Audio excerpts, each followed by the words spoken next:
پاکستان جو ہے وہ کوشش یہ کر رہا ہے کہ ایران اور امریکہ کے درمیان مذاکرات کے لیے فیسیلیٹیشن کی جائے، سہولت کاری کی جائے، اور اگر ہو سکتا ہے کہ اگر کسی موقع پہ ایران اور امریکہ کے درمیان مذاکرات شروع ہوتے ہیں تو اس کے نتیجے میں پھر یقیناً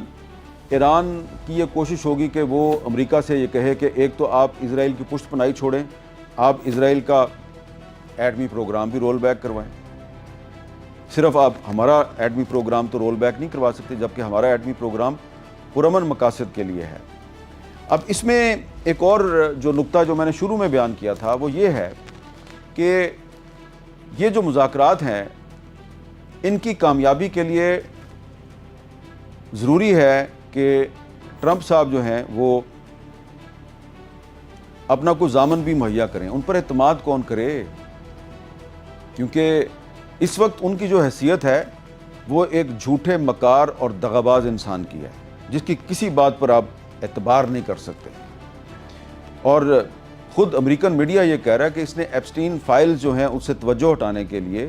اس نے ایران پر حملہ کروایا۔ اس کا خیال تھا کہ اس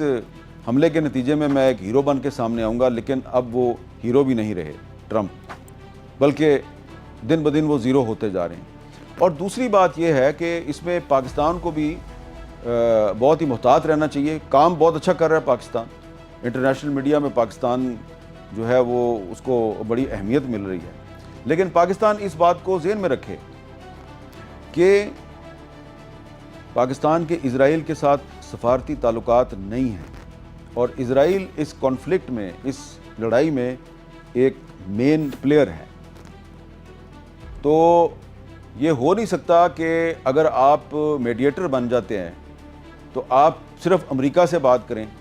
اور اسرائیل سے بات نہ کریں۔ تو اس لیے بہتر یہ ہے کہ میڈیٹر کی بجائے آپ فیسیلیٹیٹر رہیں، آپ صرف امریکہ اور ایران کے درمیان بات چیت کے لیے فیسیلیٹیشن کریں، سہولت کاری کریں، اور باقی کام آپ ایران پر اور امریکہ پہ چھوڑ دیں۔ اور کام بڑا اچھا ہے کیونکہ یہ جنگ جو ہے اس کا روکنا بڑا ضروری ہے، سیز فائر بڑا ضروری ہے، کیونکہ یہ جنگ اگر نہیں رکتی تو یہ تیسری عالمی جنگ کی شکل بھی اختیار کر سکتی ہے۔ یہ چیز بھی ذہن میں رکھیں کہ اگر خدا نخواستہ یہ جنگ جلدی ختم نہیں ہوتی اور ایران کی طرف سے اسرائیل پر حملے جاری رہتے ہیں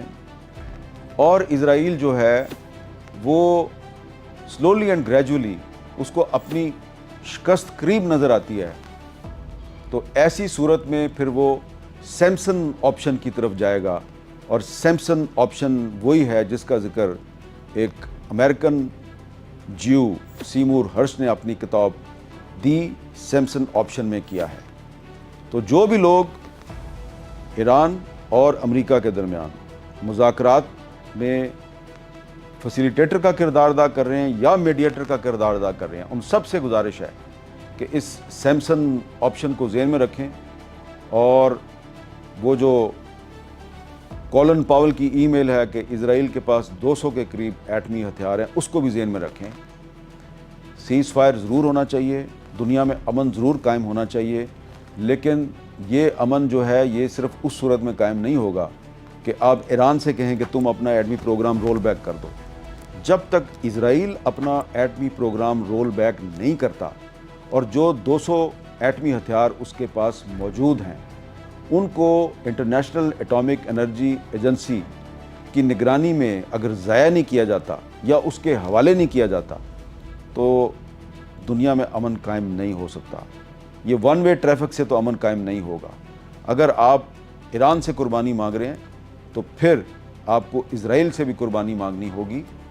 تب ہی مذاکرات کے ذریعے امن قائم ہو سکتا ہے۔